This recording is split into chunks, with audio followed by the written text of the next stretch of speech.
Je suis très heureuse d'introduire Jean-Louis Scholtes de Louvain qui va nous donner une overview, si j'ai bien compris, de l'histoire de l'anesthésie pédiatrique et de son évolution jusqu'à, je ne sais pas jusqu'à quand, mais voilà. Donc, à vous la parole. Bonjour à tous et je partage tout à fait l'avis de l'intérêt de tout ce que nous avons vu jusqu'à présent. Et moi, je vais, avec vous, passer quelque temps à essayer de voir comment l'anesthésie pédiatrique a pu évoluer, parallèlement, bien sûr, à l'anesthésie adulte, en commençant depuis, bien sûr, l'origine. Donc, je ne vais pas vous rappeler toute une série de choses qui ont égrené en fait cette histoire et surtout aussi quand même remarquer qu'il y a eu pendant toutes les années, les premiers siècles, une opposition omniprésente de l'Église qui a pu influencer parfois l'évolution de notre spécialité. Voici une timeline que nous reprendrons à la fin pour voir un peu comment tout cela s'est passé.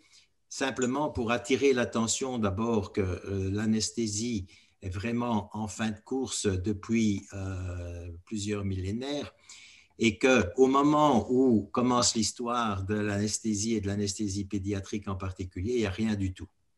Puisqu'il n'y a ni rien, il n'y a pas d'aiguille, il n'y a pas de perfusion, on vient encore de le dire, il n'y a pas de radio, il n'y a rien du tout. Et donc, ça a été vraiment une situation qu'il faut prendre en compte quand on voit tout ce que nos collègues qui ont commencé cette spécialité ont dû faire. Alors, il y a eu un paradoxe au XVIIIe siècle, en ce sens qu'il y avait le fameux bouquin d'Émile ou de l'éducation de Jean-Jacques Rousseau qui, dès ce moment-là, a attiré l'attention des médecins pour dire, écoutez, l'enfant, ce n'est pas un petit adulte, l'enfant, c'est un être à part entière, avec une physiologie, avec une psychologie particulière, et il faut absolument le considérer comme tel. Sa croissance, son développement ont un rythme fixé, et il faut éduquer cet enfant et ne pas le considérer comme un tout petit adulte. Ça n'a rien à voir. Et le paradoxe, c'est que à côté de cela, à cette époque-là, l'économie et l'intérêt national, notamment en France, était de dire oui, mais l'industrie se développe, il y a maintenant un grand besoin de bras, que ce soit à cause des guerres napoléoniennes, à cause des nouvelles machines qui arrivaient. Et donc, il nous faut les bras des femmes et il nous faut les bras des enfants. Et donc, Napoléon, le code Napoléon, a commencé à augmenter l'autorité patriarcale. Et ce n'est que vers 1874 qu'on verra la protection de l'enfance et une scolarité obligatoire et que le travail des enfants ne sera plus permis en dessous de 12 ans dès 1892. Et pour rappel ici, si on regarde la mortalité infantile en dessous d'un an dans les 200 dernières années, vous voyez qu'au moment où l'anesthésie 1840 arrive, la mortalité infantile est de à peu près 200 pour 1000 en dessous de l'âge d'un an et il faudra attendre 1940 pour voir cette mortalité descendre significativement pour arriver maintenant aux chiffres que nous connaissons actuellement. Alors, en 1846, Morton, fatalement, le 16 octobre, fait sa démonstration. C'est très intéressant. Et le patient, à ce moment-là, a 21 ans. C'est donc un adulte. Mais 3 ans plus tard, ou 4 ans auparavant, il y avait eu Crawford Long, qui avait lui-même déjà anesthésié quelques patients. Il n'a pas osé publier à l'époque, parce qu'en fait, il craignait pour sa sécurité, sa patientèle étant très inquiètes de l'anesthésie qu'ils attribuaient, qu'ils comparaient à la sorcellerie.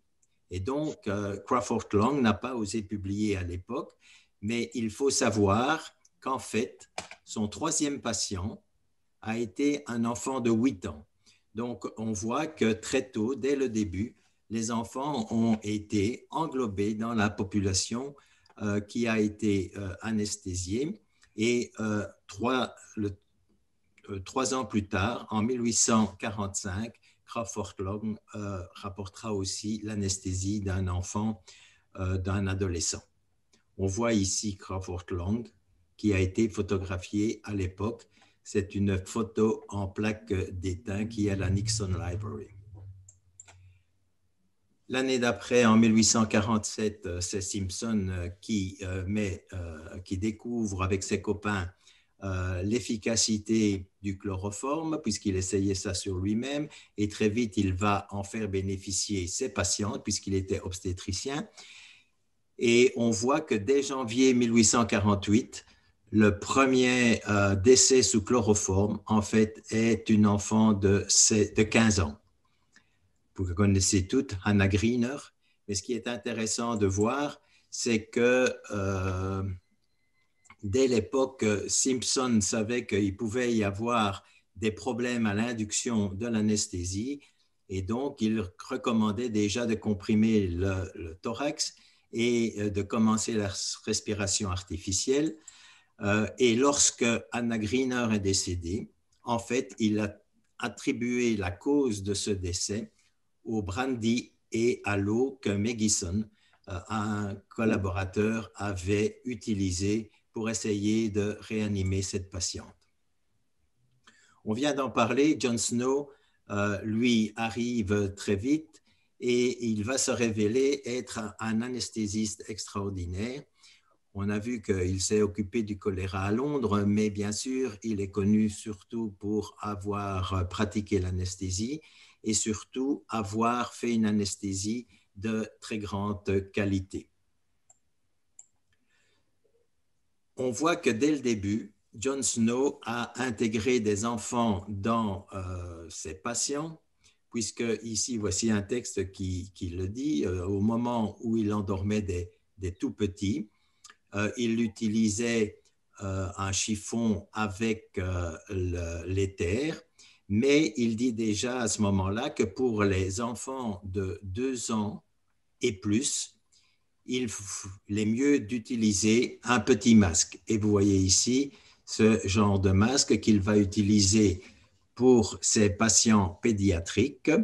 Et dans les rapports que possède encore des protocoles que John Snow a rédigés, on en a tout un tas pendant une dizaine d'années, on peut relever 186 enfants de moins de 1 an. Et sur ces 186 enfants, il ne rapporte qu'un seul décès qui a été dû, dit-il, à une hémorragie en post-opératoire. Il faut savoir, bien sûr, que les interventions qu'il pratiquait, c'était surtout de l'orthopédie, de l'urologie, et qu'il n'y avait pas d'opération intrathoracique ni abdominale, puisque les complications infectieuses étaient trop présentes et que la mortalité alors dépassait 90%.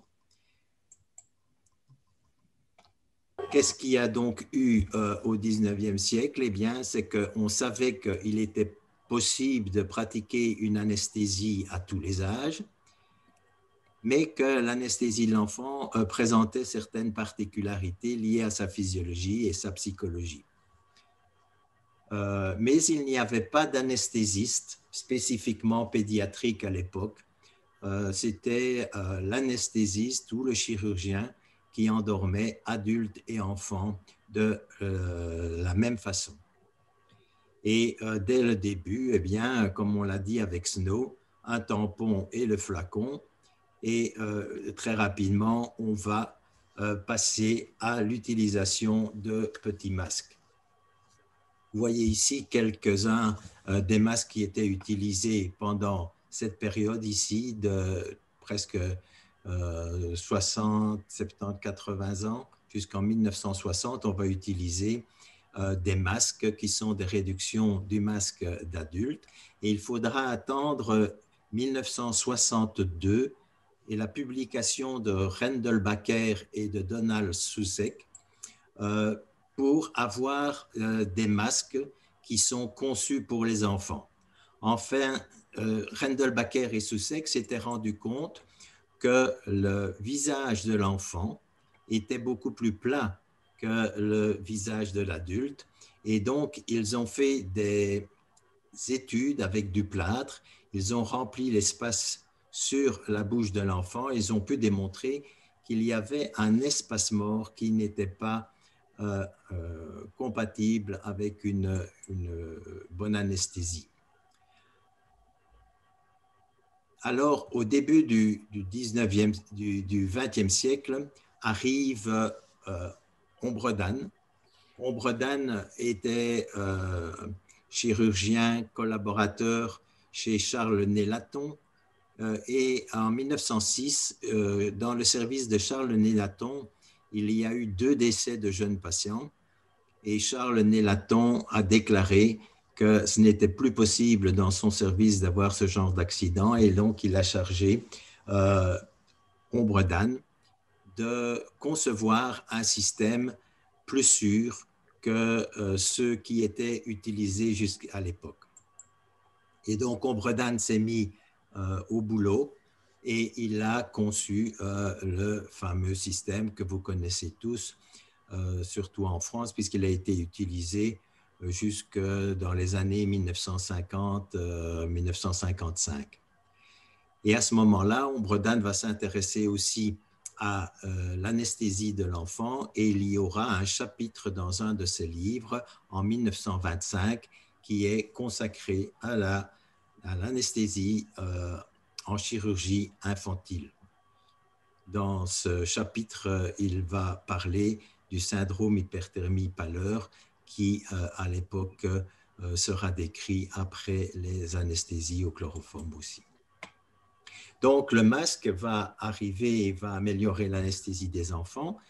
Et puis, on va penser, bien sûr, à l'airway, au tube. Et vous vous rappelez que James Brundle avait décrit déjà les petits tubes endotrachéaux pour les nouveau-nés dès la fin du XVIIIe siècle. Blundell, c'était quelqu'un qui était un touche-à-tout et qui avait d'ailleurs décrit le fameux gravitator dont on trouve d'ailleurs des traces sur le site du char. Il fallait des tubes parce qu'à l'époque, il y avait une autre épidémie qui était le croup, la diphtérie, et on connaissait toute une série de petits tubes en métal. Vous voyez ici les tubes de Hodwyer qui ont été décrits en 1885 et on les introduisait avec ce système qui pinçait le tube et il y avait un extracteur de tube. Il a fallu attendre 1939 et Noël Gillespie pour avoir le premier laryngoscope qui a été vraiment conçu pour les enfants. Vous voyez ici, très rapidement, il y a eu des lames par Robert Shaw, par Miller, qui ont été adoptées pour les enfants, notamment les petites lames droites. Et pour la petite histoire, et Jean-Bernard ne me contredira pas, dès l'époque, à cette époque-là, Doyen avait déjà imaginé éventuellement de remplacer les tubes par un système laryngé qui fait penser très fort au LMA actuel. Très rapidement, au cours, après 1900, on va essayer de chercher des matériaux différents que le caoutchouc, puisque les parois étaient trop épaisses. Et vous voyez ici le tube de Kolb qui, en 1945, sera conçu avec son petit rebord qui vient se poser sur la filière laryngée. Et parallèlement, il y a eu Ivan McGill qui a imaginé toute une série d'aides à l'intubation avec sa fameuse pince de McGill. Et il a également réfléchi très fort au système pour ventiler les patients. D'abord, bien sûr, manuellement, mais à l'époque, il fallait se trouver parfois loin de la tête de l'enfant, puisqu'il y avait une chirurgie des fentes palatines et des becs de lièvre. Et donc, ils ont imaginé des tuyaux qui étaient plus longs. Et c'est en fait ce monsieur ici, Philip Ayres, qui a imaginé la petite pièce que vous connaissez tous, la T-piece, qui a permis en fait de ventiler les enfants tout en étant loin de la tête de l'opéré et laisser la place au chirurgien. Jackson Rees a amélioré ça en introduisant aussi l'introduction des gaz frais plus près de la T-piece. Et ici, je vous ai mis le système qui avait été imaginé par Bernard-François Gribaumont, ici à Bruxelles, qui avait imaginé un système super léger pour les nouveau-nés et les jeunes enfants et qui faisait appel à un système coaxial et qui permettait des inductions, que ce soit en spontané ou en contrôlé chez les bébés. On avait le masque, on avait le tube, on avait les tuyaux. Il a fallu aussi penser à la ventilation parce que bon, les interventions ont commencé à être plus longues, pardon.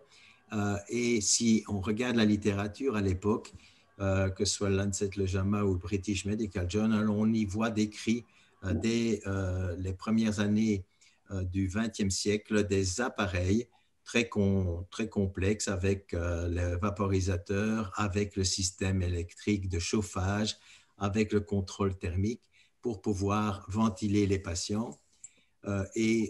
Voici notamment le fameux appareil de Shipway qui a été aussi utilisé chez les enfants, qui était un appareil électrique très complexe qui permettait de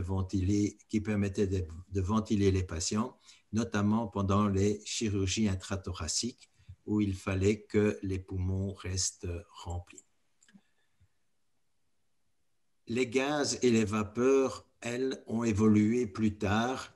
Vous voyez ici, de 1840 jusqu'à 1920-1930, ce sont l'éther et le chloroforme et le protoxyde d'azote qui ont surtout été utilisés. Et là, en 1940-45, il y a quelque part un effet secondaire de la guerre, puisque la recherche sur le kérosène avec les avions de chasse et aussi les recherches pour la stabilité et la purification de l'uranium-235 pour créer la bombe atomique ont permis une chimie des composés fluorés qui a débouché à la découverte de certains composés, et notamment Charles Walter Suckling, qui a travaillé et qui a découvert l'allotane en 1951, a trouvé le pouvoir anesthésique de cet agent qu'il va tester sur le verre de farine et la drosophile. Bon, il faut s'imaginer ça, hein, le gars qui va tester les gaz sur ces mouches. Et le premier test clinique sera réalisé en 1956 avec succès. Et pour l'anesthésie pédiatrique, ça a été vraiment un tournant. Et c'était surtout un tournant parce qu'on en a parlé tout à l'heure. Il y avait, à cette époque, des craintes très importantes puisqu'il y avait la chirurgie thoracique, il y avait les grandes opérations et on utilisait beaucoup la coagulation électrique. Il y avait le risque d'explosion, notamment avec cyclopropane. Et donc, il y avait des études à l'époque qui vous rapportent plusieurs centaines d'accidents et d'explosions, et vous voyez que la mortalité n'était pas nulle, hein, puisqu'ici on voit qu'il y avait eu 14 décès pour 200 explosions en 1941. Donc il y avait toujours cette crainte qu'il y ait des explosions dans la salle d'opération, et donc la LOTAN, en fait, a été vraiment un apport extraordinaire pour les anesthésiques de l'époque qui voyaient leur sécurité augmenter. Donc, il faut bien s'imaginer que, on vient de le rappeler avec le choléra, qu'à la fin du 19e siècle, quand on endormait des enfants, eh bien, les enfants n'étaient pas perfusés. Il n'y avait pas de perfusion intraveineuse, donc il fallait faire sans. Et même si on avait décrit les aiguilles et les solutions salées, on en a parlé dès 1885, Sidney Ringer avait décrit la solution salée pour les enfants que l'on administrait lors des épisodes de gastro-entérite, mais ce n'était pas utilisé en péropératoire.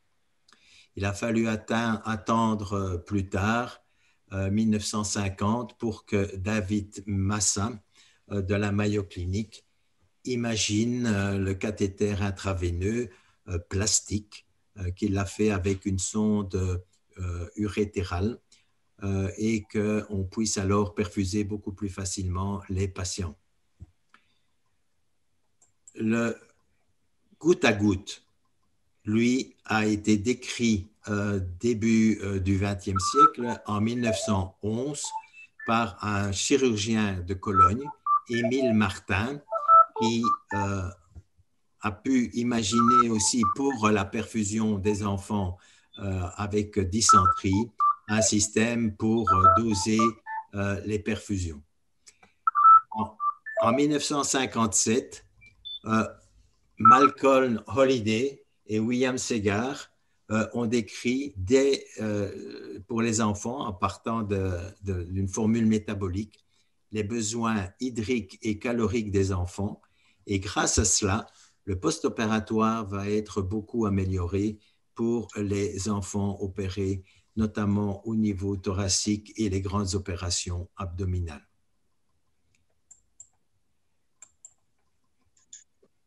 Parallèlement à l'anesthésie pédiatrique intraveineuse, est-ce qu'il y a eu une anesthésie intraveineuse? En fait, on découvre dans le textbook de Ewer, en 1923, il y a tout un chapitre sur l'anesthésie intraveineuse, mais très rapidement, on voit que pour les enfants, notamment l'édonal qui était utilisé chez les adultes, ne pouvait pas être administré. Je suppose qu'ils ont dû essayer, qu'il y a eu des problèmes, mais on essayait aussi l'administration intraveineuse d'éther. Et vous voyez ici qu'il y avait des appareils conçus pour administrer les solutions, notamment l'éther, dans une solution de 5%. Perfusion intraveineuse, monitoring. On en a parlé tout à l'heure déjà. En 1850, John Snow, lui, en fait, mesure la force du pouls, la couleur de la peau, la respiration. Ça, ce sont ses paramètres de monitoring lorsqu'il endort ses enfants. Mais il n'y a rien de plus et il faudra attendre 1903 et Harvey Cushing, qui proposait de suivre la tension chez ces patients adultes avec l'appareil de Riva-Rocchi et qu'il va faire adapter pour les enfants par Betty Lang. Donc, Betty Lang va concevoir un appareil de Riva-Rocchi spécialement adapté pour les enfants. Bon, même si on parle de ce monitoring, il n'était pas utilisé partout, mais dans les grands centres, il y avait des gens qui s'en préoccupaient. Alors, dès le début du XXe siècle, on va voir arriver dans les textbooks pédiatriques la recommandation de suivre les bruits du cœur des bébés et des enfants par le stéthoscope précordial, soit par le stéthoscope œsophagien dont Daniel nous a parlé. En fait, vous voyez ici, Robert Smith à Boston, lui, a décrit un système où il y avait deux anesthésistes qui pouvaient écouter le cœur du bébé. Celui-là était souvent pour le jeune anesthésiste en formation. Et vous aviez ici le système avec le stéthoscope œsophagien qui, lui, a été décrit par un autre Smith, Code Smith, en 1954 dans Anesthesiology. Quand moi-même j'ai commencé l'anesthésie, la première chose qu'on nous disait, c'est d'aller chez l'ORL du service d'à côté pour se faire mouler une pièce qui était adaptée à son conduit auditif de façon à ne pas avoir mal lorsqu'on laissait ce stéthoscope pendant des heures dans son oreille et c'était bien pratique. Il a fallu attendre pour voir arriver les appareils de monitoring du CO2 et notamment les travaux de Capenda en Hollande appareils que nous avons utilisés bien sûr directement en neurochirurgie au début des années 70 et puis est arrivé bien sûr le pulsomètre et les autres appareils de monitoring classiques. L'anesthésie pédiatrique, comme toutes les autres anesthésies chez l'adulte, il y avait des accidents et il y a eu toute une série d'articles et d'études qui ont été réalisées dès la fin du 19e siècle. Vous voyez ici l'étude de Henry Liman en 1881 où il montre que, en fait, avec le chloroforme, la mortalité est 3 fois plus grande qu'avec l'éther. Et on voit que près de 40 ans plus tard, en 1917, une autre étude est réalisée sur plus de 2 millions d'anesthésies et qui montre là aussi une mortalité au chloroforme qui reste plus grande qu'avec l'éther. Mais ce qui est aussi frappant, c'est de voir que la rachianesthésie à l'époque avait aussi son lot de problèmes. Par contre, il y avait des grandes séries, comme ici celle de Alice Mago, qui était une infirmière anesthésiste à la Mayo Clinic, qui, elle, a publié une étude de 14 000 narcoses sans décès. Alors, ces accidents ont fait l'objet de pas mal d'études et Robert Smith, lui, avait l'idée de dire que, en fait, tous ces accidents, pour la plupart, étaient dus au fait que les anesthésistes à l'époque n'avaient pas une formation suffisante pour les grands enfants.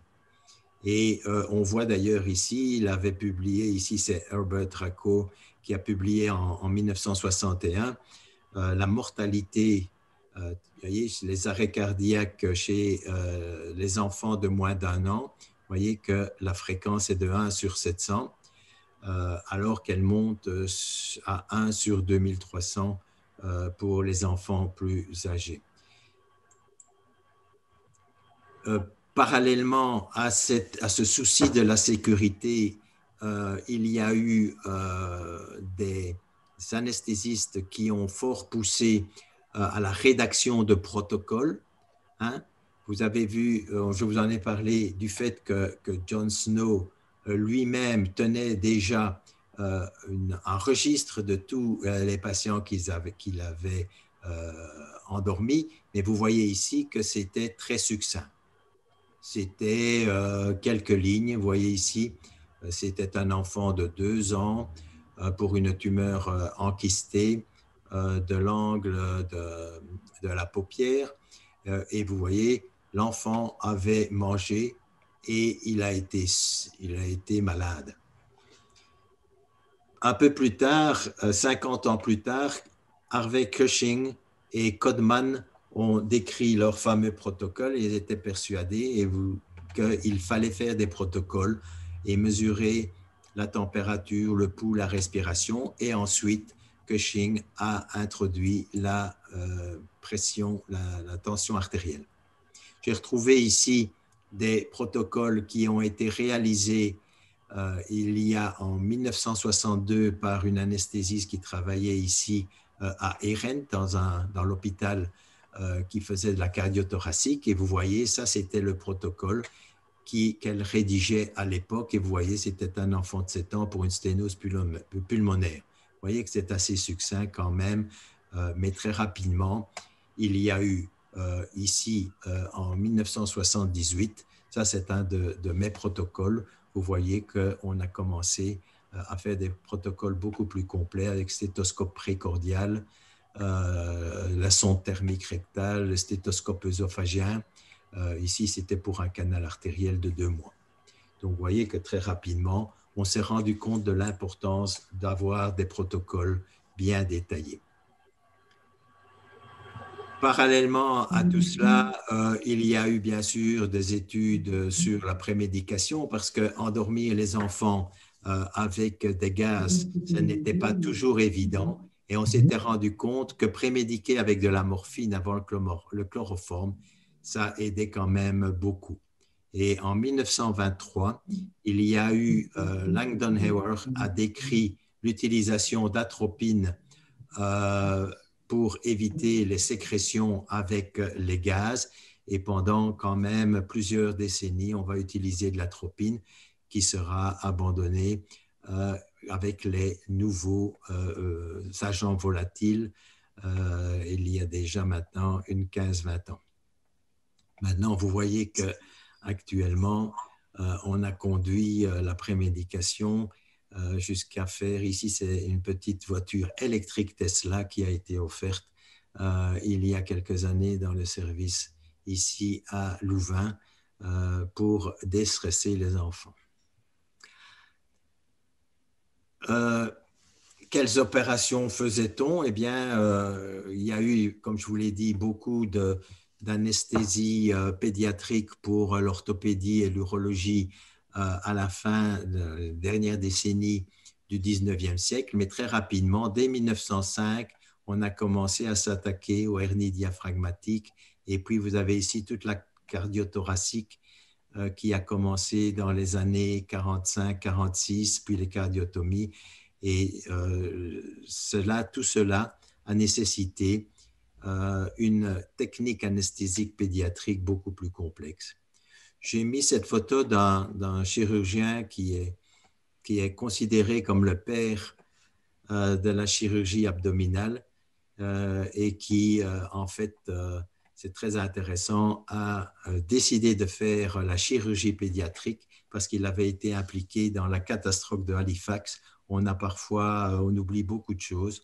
C'est un bateau français qui s'appelait le Mont Blanc qui a sauté à Halifax, qui a fait 2000 morts et 6000 blessés en 1917. Et à la suite de ça, William Ladd a décidé de faire la chirurgie.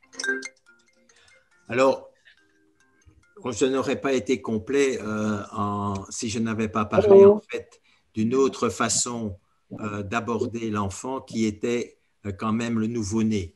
Les anesthésistes sont impliqués là-dedans et donc ici vous avez le textbook d'obstétrique de 1898 de Grandin et Jarman.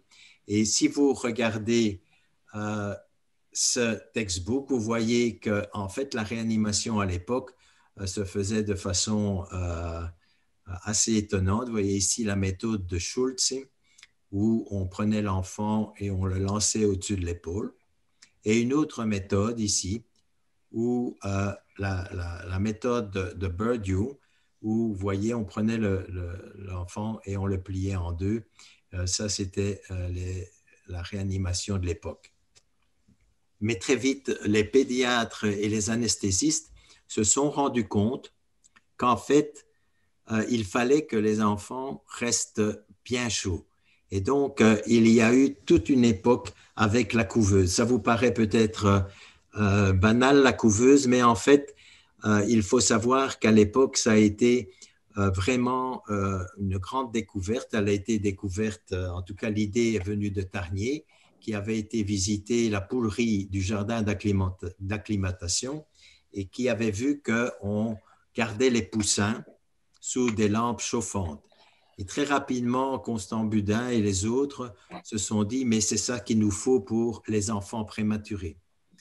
Et il faut savoir que, notamment Martin Counet, en 1896, a trouvé ça tellement intéressant qu'il a fait faire un pavillon à l'exposition universelle de Paris. Vous voyez ici, à Paris, il y a eu tout un pavillon qui s'appelait couveuse d'enfants avec bébé vivant, parce que tout le monde était frappé, si vous voulez, de l'amélioration du devenir des prématurés lorsqu'on les gardait bien chauds.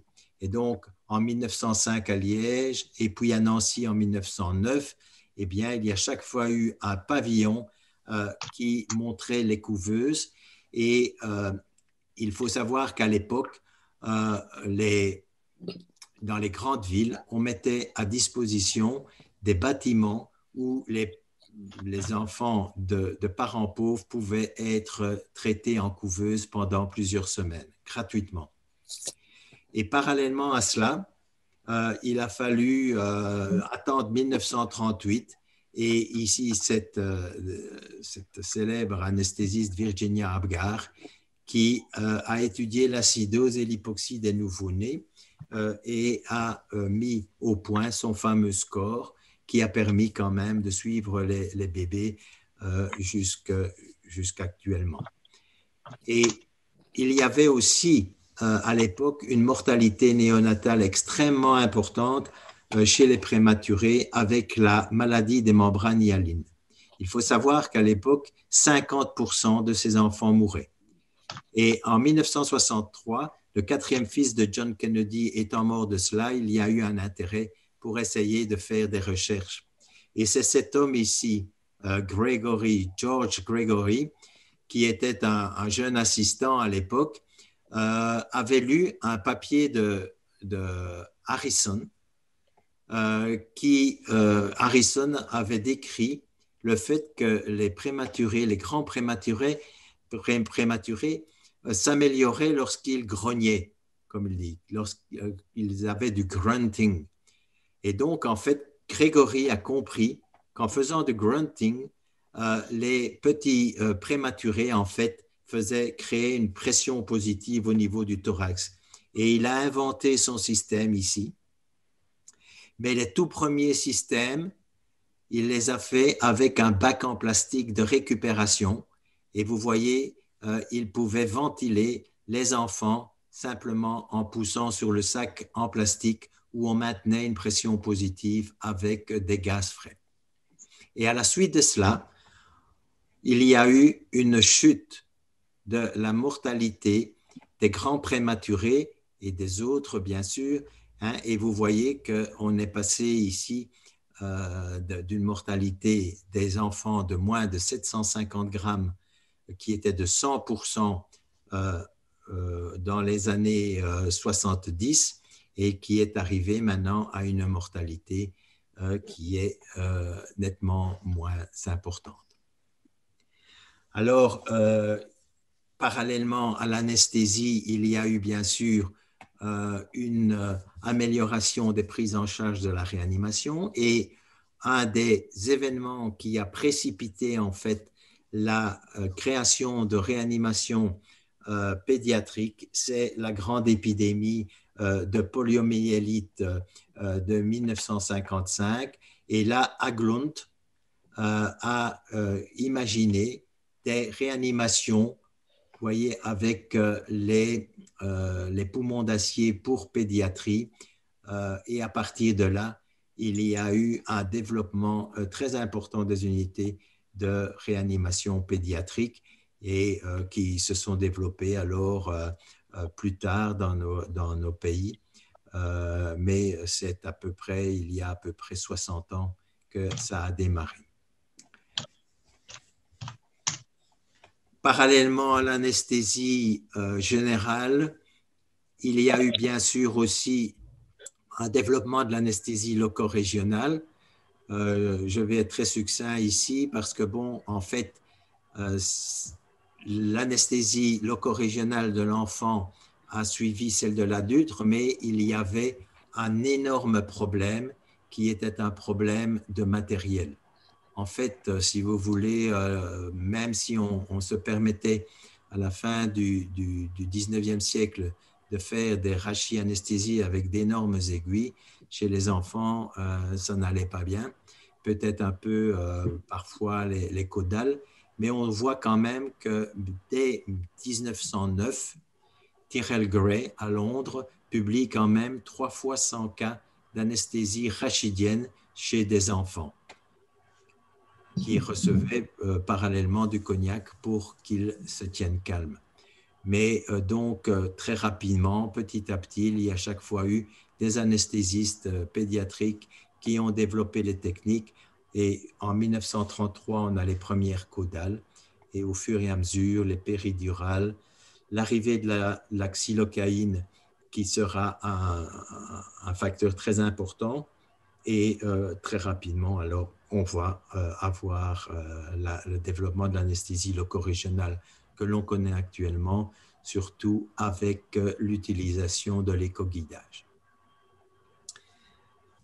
Dernier point, c'est toute la question de la douleur chez l'enfant opéré et chez le nouveau-né. Pendant des dizaines d'années, il y a eu très peu de soucis de ce point de vue-là parce qu'on pensait que les nouveau-nés, il est tout petit, ben, quelque part, il y avait une immaturité du système nerveux et que donc, il devait avoir moins mal que les autres et on se permettait de faire des interventions chirurgicales chez des tout petits, parfois sans anesthésie du tout, simplement avec un peu de sucre dans une tétine. Et il a fallu attendre, en fait, 1985, ce qu'on a appelé le Baby Lawson Case.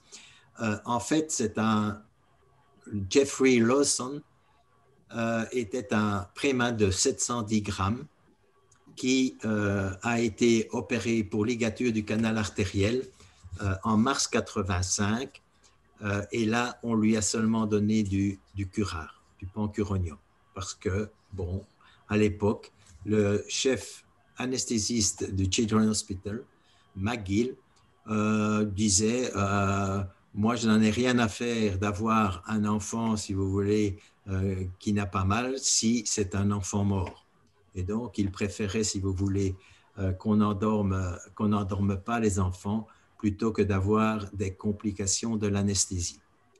Mais la maman n'a pas entendu de cette oreille et elle a averti la grande presse. Et vous avez ici toute une série d'articles qui montrent qu'il y a eu vraiment un grand ramdam aux États-Unis sur ce cas-là. Et parallèlement, à Oxford, il y avait Anand qui avait commencé à se préoccuper de la douleur chez les enfants. Il avait fait une étude qui montrait que les enfants qui avaient une bonne analgésie en chirurgie thoracique allaient mieux que ceux qui n'en avaient pas. Et pour l'anecdote, il faut savoir que, bon, ici, avec Anand, c'est 1985. Et pour l'anecdote, il faut savoir qu'en Angleterre, il y avait déjà eu, en 1876, en fait, un acte, une loi contre la cruauté chez les animaux et que cette loi, en fait, interdisait la chirurgie des animaux sans analgésie. Et donc, vous voyez ici, ça, c'est un monument qui a été érigé en mémoire de cette loi qui a qui protégeait les animaux, les petits, de la douleur, alors que les nouveau-nés, eux, n'avaient pas ce bénéfice. Et alors, très rapidement, après l'affaire Jeffrey Lawson et les articles de Annan, il y a eu toute une série alors d'articles, mais malheureusement, vous voyez ici que tout le nombre d'articles ont été publiés par des pédiatres et en fait très peu par des anesthésistes. Mais bon, on a rattrapé le retard et je pense que maintenant, tout le monde est convaincu de la nécessité d'une très bonne analgésie chez les tout-petits. Voilà, j'arrive au bout de cette petite, de ce petit voyage à travers l'anesthésie pédiatrique. Je retrouve ici la timeline et vous voyez qu'on peut mettre maintenant sur cette timeline toute une série d'événements qui, vous voyez ici qu'il y a Obredan et puis après les différents modes de ventilation, les gaz qui sont arrivés ici dans les années 50 avec la LOTAN en 56 et il y a aussi tout le monitoring et les appareils de surveillance qui ont permis que actuellement on puisse quand même endormir les enfants avec une sécurité qui est très très grande. Les grands textes, bon, vous les connaissez, mais c'est pour rappeler qu'il a fallu quand même attendre 1884 pour qu'il y ait un premier texte pour l'anesthésie des enfants qui comptait 34 pages. Et puis en 23, il y a eu le fameux bouquin de Hayward. Louis Ombredan, lui, ces 4 pages sont arrivées en 1925. Alors ici, on a en 48 Morton Dick-Billey, dont on a parlé tout à l'heure, qui a sorti son livre avec Belton. Et puis, vous avez eu tous les autres qui maintenant ont sorti de très, très bons livres, et notamment avec Claude Saint-Maurice. Alors, au niveau de la communauté pédiatrique internationale, là aussi, c'est pas si vieux que ça, puisque ici, on voit que l'association de réanimation pédiatrique, c'est 1979, donc ça fait une bonne quarantaine d'années. Aux États-Unis, il a fallu aussi attendre 1985 pour avoir des groupes qui se formaient, qui défendaient spécifiquement l'anesthésie pédiatrique. Donc, ce n'est pas si vieux que ça, même si l'anesthésie pédiatrique, si vous voulez, a suivi l'anesthésie des adultes, il a fallu quand même pas mal de temps pour qu'il y ait des sociétés qui s'occupaient spécifiquement d'anesthésie pédiatrique. Alors, dès ma dernière dia, c'est pour essayer de retirer des messages de tout ça. Quand on suit l'histoire de l'anesthésie pédiatrique, on est frappé par l'audace quand même de ses collègues, hein, leur inventivité aussi, puisqu'ils ont dû vraiment mettre au point des techniques innovantes et ils se sont débrouillés parfois avec des systèmes de briques et de broc, mais ils y sont arrivés et c'est grâce à eux qu'on a pu avoir une sécurité quand même qui est vraiment grande à l'heure actuelle. Il ne faut pas oublier nos collègues chirurgiens parce que pendant les 100 premières années, en fait, l'anesthésie a été réalisée par eux. Ce sont les chirurgiens qui ont contribué à mettre au point des techniques pour pouvoir réaliser leurs interventions chirurgicales. Et donc, c'est une question d'équipe avec les infirmières, bien sûr, avec les pédiatres, puisque les pédiatres ont joué un rôle extrêmement important, et les ORL aussi, qui ont apporté quand même pas mal à l'anesthésie pédiatrique. Et nous avons énormément de techniques actuelles que nous utilisons et qui ont été, si vous voulez, imaginées sur la base des innovations des ORL. Alors, dernier point, quand on fait une histoire de l'anesthésie pédiatrique, comme on l'a fait pour d'autres choses, il faut des traces, il faut des bouquins, il faut des textes, et donc publish, parce que si on ne publie pas, eh bien, on ne laisse pas de traces, et les collègues qui arrivent par après, eh bien, ils ont de grandes difficultés à reconstituer ce qui s'est vraiment passé. Et donc, je sais que tous, autant que vous êtes, eh bien, vous participez à ce grand projet de la publication, et il faut que vous en soyez remerciés aussi, parce que si ce n'est pas nous qui le faisons, personne ne le fera à notre place. En tout cas, un grand merci de votre attention.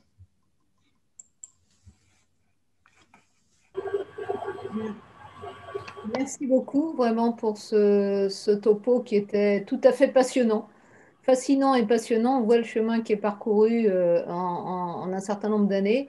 Alors donc c'est extrêmement intéressant de contextualiser les choses, hein, c'est-à-dire pour mesurer la force d'innovation des collègues. Alors c'est vrai que c'était probablement essentiellement des chirurgiens initialement, mais bon, voilà.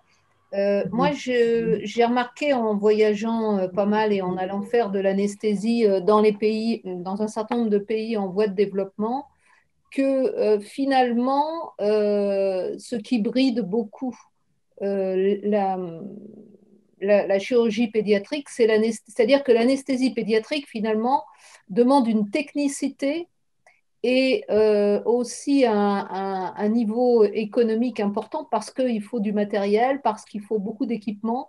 Et j'ai trouvé que dans un certain nombre de pays, il y avait des chirurgiens qui étaient très brillants, capables de faire des interventions très rapides, etc. Mais finalement, ils étaient totalement bridés parce que l'anesthésie pédiatrique du tout petit ne pouvait pas se développer faute d'équipement et en général de pauvreté du pays. Donc il y a vraiment cette dissociation, je trouve, en termes d'anesthésie et de chirurgie. Et à chaque fois que je rentrais, je me disais finalement, pour développer l'anesthésie pédiatrique telle qu'on la connaît dans nos pays occidentaux, il faut beaucoup d'argent.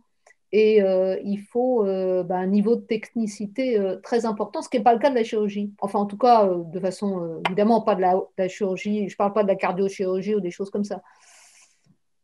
Voilà. Oui, vous avez tout à fait raison, hein. Je pense que l'anesthésie pédiatrique, pour obtenir la sécurité qu'on a à l'heure actuelle, ventiler un gosse de 1,5 kg, il faut quand même, comme vous le dites, ce savoir-faire qui n'est pas donné à tout le monde. Et si on ne le fait pas toutes les semaines ou tous les jours, eh bien, les gens ont peur. Les gens ont peur, et la moindre erreur, eh bien, elle est fatale. Et ensuite, quand la chirurgie est réalisée, il faut encore, pendant 1 semaine, 2 semaines, nourrir l'enfant, le perfuser, et bon, mettre une voie intraveineuse chez ce tout petit, hein, ce n'est pas donné à tout le monde. Donc, vous avez tout à fait raison. Ça demande une expertise effectivement Oui. médicale, mais ça demande un équipement aussi. Oui, l'équipement aussi, tout à fait. Considérable. Oui, oui, tout à fait. Alors, moi, j'avais une question. En termes, par exemple, en Asie, comment s'est passé le développement? Alors, c'est une question qui sort un peu, mais je me posais des questions sur l'histoire de l'anesthésie pédiatrique, par exemple, en Asie. Est-ce que comment ça s'est passé, en fait? Est-ce que vous savez? Bien, le problème pour l'Asie et l'Inde, par exemple, et tous ces pays, c'est qu'il n'y a pas énormément de documents d'abord, hein, et que ce sont des pays qui faisaient bien sûr partie, pour certains, du Commonwealth. Hein, ils ont bénéficié en fait des techniques qui étaient apportées par les Britanniques. Mais pour le reste, il y a encore, il faut savoir, que des grandes parties du monde, hein, Si vous regardez par exemple la Mongolie, la Sibérie, même l'Amérique du Sud, vous avez beaucoup voyagé, l'Inde, oui, il y a des centres qui sont très modernes, qui peuvent faire des choses, mais malheureusement, dans la campagne là-bas, il n'y a pas beaucoup de choses et personnellement, je n'ai pas retrouvé énormément de documents sur la façon dont les enfants étaient pris en charge là-bas. Ça, je n'ai pas beaucoup de documents, c'est pas évident. Donc, je pense qu'une grande partie du monde, même en Afrique, hein, vous êtes au courant de toutes ces missions qui se font là-bas. Quand vous arrivez, je ne sais pas, moi maintenant, j'ai un collègue qui est Francis Weckmans, que vous connaissez sans doute très bien. Il est au Mali pour le moment. Eh bien, il est là, il y a 40 degrés pour le moment. Et bon, il n'y a pas grand-chose. Et donc, dans tous ces pays, malheureusement, les petits ont été laissés pour compte et il y avait une grande mortalité infantile aussi, qui n'était pas du ressort de la chirurgie, mais qui était simplement du fait que l'environnement n'était pas très, très favorable pour cette tranche de la population. Mais pour l'Asie, je ne peux pas répondre bien à votre question. C'est vrai que peut-être que c'est quelque chose que je vais creuser. Ouais. Oui, la médecine chinoise, par exemple, qui est quand même une médecine qui existe depuis très longtemps, qui a une autre philosophie que la nôtre. Oui. Mais par contre, j'ai aucune idée de la façon, même dont ils ont appréhendé l'anesthésie, même de l'adulte d'ailleurs. Hein. Je ne sais pas si des gens connaissent, je ne connais pas du tout. Bon, voilà. Pourrait aller voir l'hôpital de Pékin où le président chinois serait opéré si jamais il y avait urgence. Je suis certain que s'il n'y a pas urgence, on va l'opérer ailleurs. La façon de pratiquer l'anesthésie était fort différente de ce qu'on fait en Amérique ou en Europe. C'était un peu épeurant. On faisait c'est à l'hôpital où il se faisait à peu près toutes les thyroïdectomies de Chine quand les gens avaient les moyens de payer. Et on faisait ça avec des épidurales cervicales, mais c'était fait avec des aiguilles tranchantes, des aiguilles 20 qu'on utilise dans les... C'est une pratique complètement différente.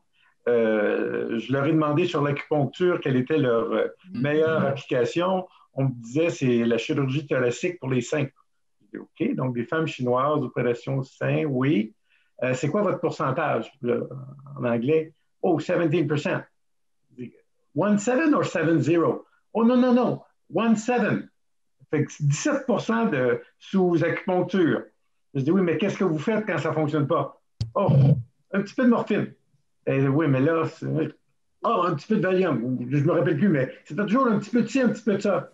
Là, je dis, oui, mais là, moi, je voulais qu'on les endorme à un moment donné. Et on m'a répondu, oh, la chirurgie est finie, le chirurgien est rapide. Donc, et pour l'anecdote, parce qu'on parlait d'anesthésie pédiatrique, notre directeur d'anesthésie à McGill à l'époque est allé en mission en Afrique et il essayait d'endormir un enfant à l'allotane et ça ne fonctionnait pas. Donc, l'assistant africain lui dit « Oh, je sais. » Là, je ne veux pas insulter aucun pays, mais disons « ça doit être de l'allotane russe. Ça ne fonctionnera pas. Emmenez-lui de l'allotane indien. Ça va fonctionner. » Et effectivement, ils avaient des molécules qui fonctionnaient mieux selon le pays de provenance. Oui. D'accord. Non, je disais simplement que la présentation était passionnante et que je pense que ce qui est dommage, c'est que finalement, nos jeunes médecins n'aient pas cette vision rétrospective un petit peu de l'anesthésie, d'où elle vient et comment ça s'est construit. Parce que voilà, ils seraient peut-être un peu moins accrochés à Google. Oui. Bon. Je voudrais poser une question à notre ami Jean-Louis. Est-ce que pour Long, qui a décrit la première anesthésie infantile, en gros, il a aussi endormi un petit esclave noir Eh bien, 2 fois. Eh deux bien, fois. Une avec l'éther et l'autre sans éther. oui. Et il n'a pas publié. Non. Il a publié après.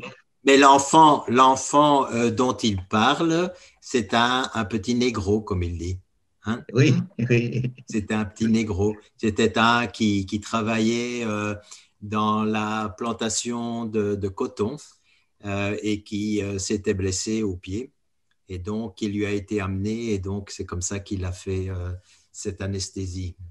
Mais quand on relit les textes de l'époque, il y avait une grande crainte de Long de dire qu'il avait endormi. Il avait vraiment peur parce qu'il disait qu'il y avait la foule à l'extérieur et que s'il est arrivé quoi que ce soit, il allait être lynché. Il allait être lynché parce qu'on parlait de sorcellerie. Oui, tout à fait. Tout à fait. Et...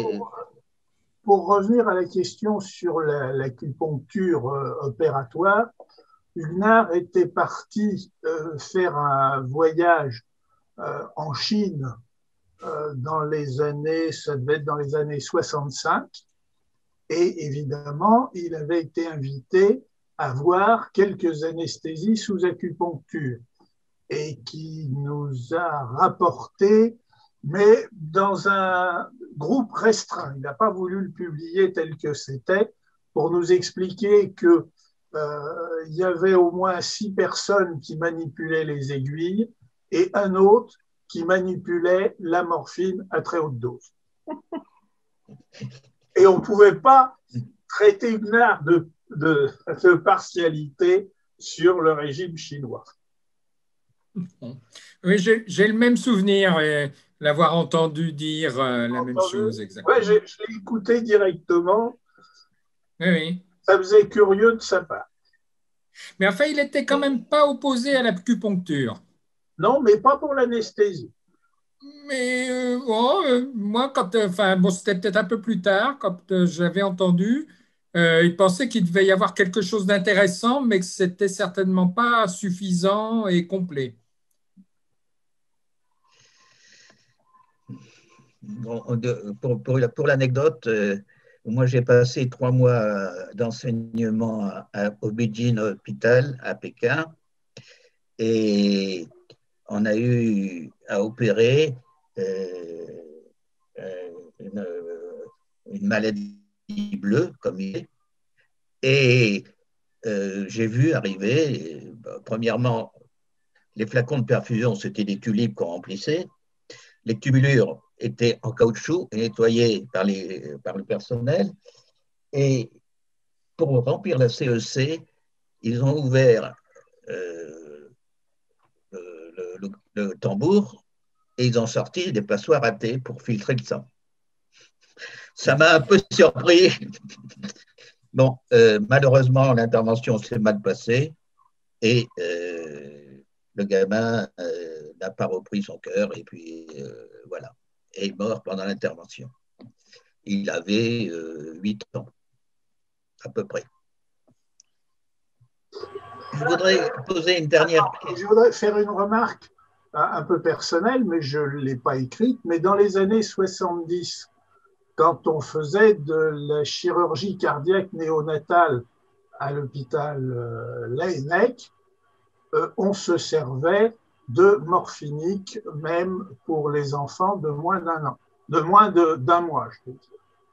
Et en particulier à l'époque, il y avait une technique qui avait été mise au point par les Néo-Zélandais qui consistait à faire des interventions en faisant une hypothermie très très profonde chez l'enfant, puisqu'on descendait aux alentours de 18 pour faire les mettre en arrêt cardiaque pendant le temps opératoire.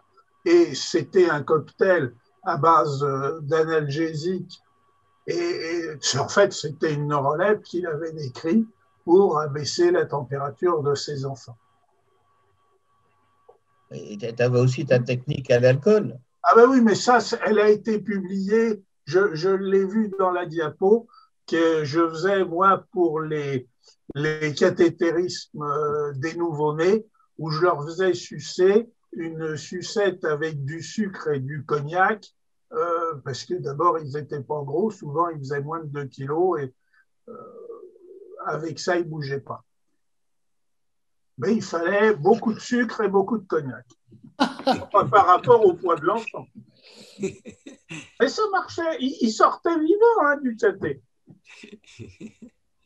Jean-Louis, je voudrais te demander, quand on arrêtait de ne pas endormir les enfants, faire des opérations sans anesthésie? Parce que ça me semble quand même dans les années 60 encore.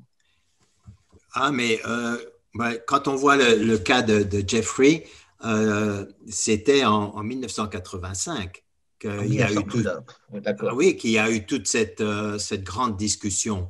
Donc, c'était un prématuré qui a été opéré pour un canal artériel rien qu'avec du pavulon. Et c'est pour ça que la mère a vraiment remué ciel et terre pour que ça ne se fasse plus. Donc, voilà, donc il y a… Vous êtes déjà… Oui, moi j'ai le souvenir que dans les années 70, on endormait tous ces enfants-là. Moi aussi, hein, en 60. Parce que Yves doit dire la même chose. Oui, mais je ne dis pas, je me rappelle très bien que quand j'ai commencé l'anesthésie, on ne se permettait pas de faire les sténoses du pylore sans endormir les enfants, mais il y avait des pays où cette conception, et notamment aux États-Unis, n'existait pas, où il y avait des centres qui continuaient à se dire, mais ils sont trop petits, tant qu'ils ne bougent pas, c'est bon. Je le souvenir, effectivement, en 85, Grégory a fait plusieurs articles disant, à l'époque c'était le fentanyl, et il faut absolument que les enfants aient une analgésie correcte, sinon ils auront des complications post-opératoires, etc. Il avait fait des papiers dans Anesthésio qui étaient très bien faits. Mais dans les années 75, aux enfants malades, on endormait les enfants pour les interventions, même les prémas. Bon, il n'y en avait pas beaucoup, d'accord, mais enfin, ils étaient endormis. Oui, oui. À Saint-Vincent-de-Paul, pareil. Hein. Et je me souviens, alors à Saint-Vincent-de-Paul, au début des années 70, pour l'anecdote, on utilisait encore l'éther pour l'induction, en particulier des fentes palatines. Et ensuite, une fois intubé, on passait au fluo. Et moi, je me rappelle, dans ces années-là, dans son unité de réanimation, Gilbert Huot faisait de l'analgésie, puisque moi, j'y ai pris beaucoup de garde, on était de la même génération, et on faisait de l'analgésie à des très petits points. Justement, il disait que c'était indispensable. Absolument. Et alors, pour revenir à Huot, il n'a jamais publié parce que ce n'était pas son truc. Il me le disait tout le temps. Mais il a eu, pour les membranes hyalines, il a été le contemporain de Grégory. Mais Grégory a publié, il a théorisé les choses, et Huot, il pratiquait, lui. C'était vraiment le manuel. C'était le manuel qui ne dormait pas pour s'occuper de ses enfants. Voilà, je me souviens quand on poussait la porte, quand les RVPA en particulier, quand on poussait la porte de son bureau, il était endormi derrière et on poussait Huot à 3 heures du matin quand on allait chercher un bouquin. Voilà. Bon. Souvenir personnel. Oui. Isabelle, moi j'écoute. J'écoute, je trouve ça tout à fait passionnant. Voilà. Les jeunes ne peuvent pas se rendre compte de ce que c'était. On n'avait aucun moyen de surveillance. Ouais. Quand le Dynamap est arrivé, ça a été merveilleux. Ah, je pense bien. Ah oui. Dynamap et la saturation. Et la saturation. Et la saturation après. Et la saturation après. Oui. En chirurgie cardiaque, on avait l'avantage, c'est d'avoir des cathéters partout qui mesuraient la pression. Enfin, on était quand même très privilégiés, nous, les médecins, et peut-être aussi les enfants. Oui. C'était encore l'époque des têtes de pression métalliques où on tournait le robinet. Oui. En cathé, moi j'en ai fait beaucoup des cathés à Bicêtre, dans le sous-sol de Bicêtre. Et il fallait les étalonner. Il fallait arriver une demi-heure avant pour monter la tête de pression. Exactement. Voilà. Il y avait le problème des matériels, mais il y avait le problème de la formation. Après un mois où j'étais interne. Alors bon, j'avais traîné quand même dans les hôpitaux un peu, mais après un mois et demi d'enseignement de l'anesthésie, où je me suis inscrit un peu sur le tard, on m'a collé tout seul, sans aucun problème, dans un étage abandonné de l'hôpital Saint-André de Bordeaux pour faire de l'anesthésie en gynécologie et en particulier pour les cœlioscopies. Alors là, on était en 1980 et tout seul, loin de tout, mais physiquement même loin de tout. J'étais à plusieurs étages, une cour à traverser, enfin bon, je faisais tout seul de l'anesthésie pour endormir des jeunes femmes qui avaient une cœlioscopie. Voilà. Et je faisais ça à la chaîne. C'est-à-dire que j'en avais 3 en même temps, une qui dormait, une qui se réveillait et une que je commençais à préparer pour l'intervention suivante. On en faisait 5 ou 6 là en suivant. Comme ça, voilà. Et ça n'a gêné personne de me mettre là tout seul. Au début, je me suis un peu inquiété, mais après, bon, j'avais un angstrom, je me débrouillais tout seul, il n'y avait pas d'infirmière, et ça n'a gêné personne. Et quand je l'ai dit à plusieurs reprises, on m'a dit, mais tu es grand, ça va, il n'y a pas de problème. Donc, il y avait aussi à cette époque-là, peut-être avant, mais encore à cette époque-là, un problème dans la formation des jeunes anesthésistes qu'on lâchait n'importe comment, n'importe où, un peu comme ça, quoi. Et ça empêchait personne de dormir le soir. Nos chefs n'étaient pas du tout inquiets. Enfin, voilà, il n'y a pas de problème. Ça ne les dérangeait pas. Alors, je me rappelle qu'après, quand j'ai moi-même eu des élèves et tout ça, j'étais terrorisé à l'idée de les laisser tout seuls, de voir. Bon, c'est pas du tout pareil. Hein. L'internat pour tous, en 1996, je crois, autour de ces années-là, non, un peu plus tard, a été, à mon avis, quelque chose de très, très important. Ça a permis vraiment une bonne formation sous contrôle à tout le monde. Voilà, j'en avais fait la remarque plusieurs fois dans des différentes sessions du char, là, de ce problème. Bon, Ok. Bon, merci Jean-Louis, merci Isabelle.